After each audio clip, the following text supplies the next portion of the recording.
Chers élèves, bonjour. Je suis Ndjekoska Nyoubay Patrice, professeur de français du secondaire. Bienvenue à la suite de notre cours sur la méthodologie de contraction de texte destinée aux élèves des classes de terminale. Nous avons eu, pendant la séance précédente, donc, à parler du résumé, qui est la photocopie analytique en réduction. Et nous avons essayé de voir que dans le résumé, vous mettez à la place de l'auteur pour reproduire le texte là, comme l'auteur lui-même. Voilà, c'est ça. Et donc, le système d'énonciation doit être respecté de manière scrupuleuse. Le sens, l'obéissance au sens, au système d'énonciation et aussi la clarté qui consiste à ce niveau. Et vous essayez de le faire à un quart. On parle de quart. Mais l'analyse, contrairement au résumé, l'analyse doit dépasser l'ordre linéaire des énoncés. Donc, l'analyse se fait en tiers. C'est ça. C'est-à-dire qu'il suffit ici de reconstituer l'organisation interne, la pensée de l'auteur. Voilà, c'est ça. Donc, le candidat pourrait ainsi dégager l'idée générale du texte et les rapports qu'il entretient avec les éléments secondaires pour pouvoir le faire.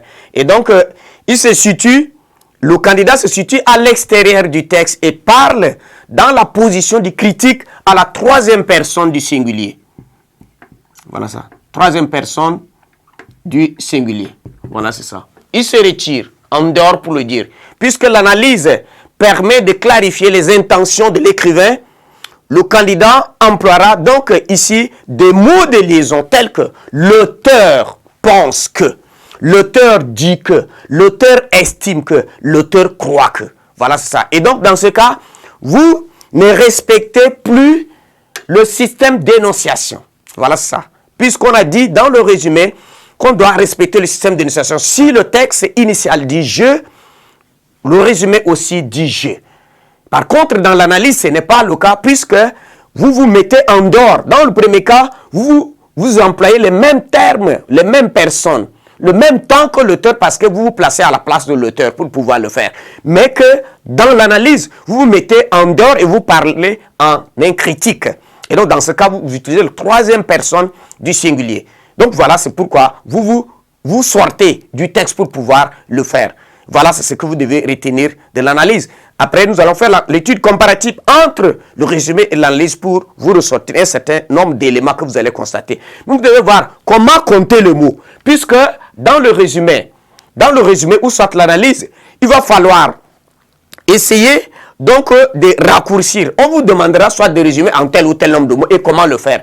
Donc, l'exigence du nombre de mots varie entre le résumé et l'analyse, puisqu'on dit le résumé c'est le quart et l'analyse c'est le tiers. Et donc pour le résumé, on devra le réaliser en un quart au nombre de mots du texte et l'analyse plutôt c'est le tiers. Mais dans tous les deux cas, une marge identique de plus ou moins 10% est accordée. Vous voyez ça? De plus ou moins 10% est accordé au candidat. Marge de tolérance pour vous permettre de bien comprendre.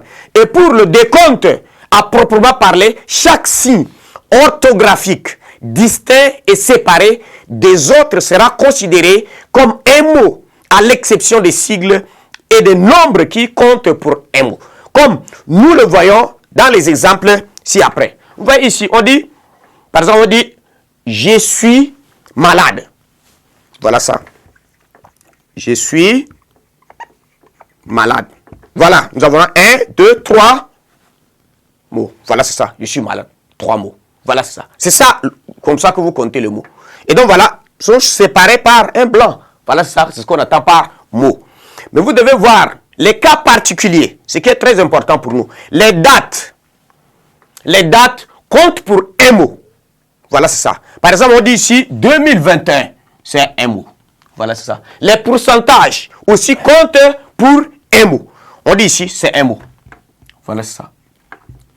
50%. Quand on l'écrit en lettres, ça peut compter pour plusieurs mots. Quand on écrit en chiffres, ça compte pour un mot. Les sigles aussi comptent pour un mot. Par exemple, on dit UNESCO, on dit un mot. Quand on dit ONU, c'est un mot. Mais lorsqu'on le décompose en écrivant ce n'est plus un mot. Voilà, mais les sigles, vous voyez bien, on parle des sigles. Voilà, à ce niveau. Et les mots composés, dans les mots composés, on considère que le tiret sépare deux mots au même titre qu'un espace. Donc, on dit par exemple, c'est-à-dire, c'est 4 mots. Voilà ça. Après-midi, c'est 2 mots. Mais nous avons quelques exceptions. Quand on dit aujourd'hui, c'est un seul mot. Et socio-économique, c'est aussi un seul mot, puisque ces deux unités typographiques sont des termes insécables. Donc voilà, c'est de cette manière, à titre illustratif, c'est comment vous allez donc compter le mot pour pouvoir réduire et répondre à l'exigence de l'épreuve. Merci de votre attention.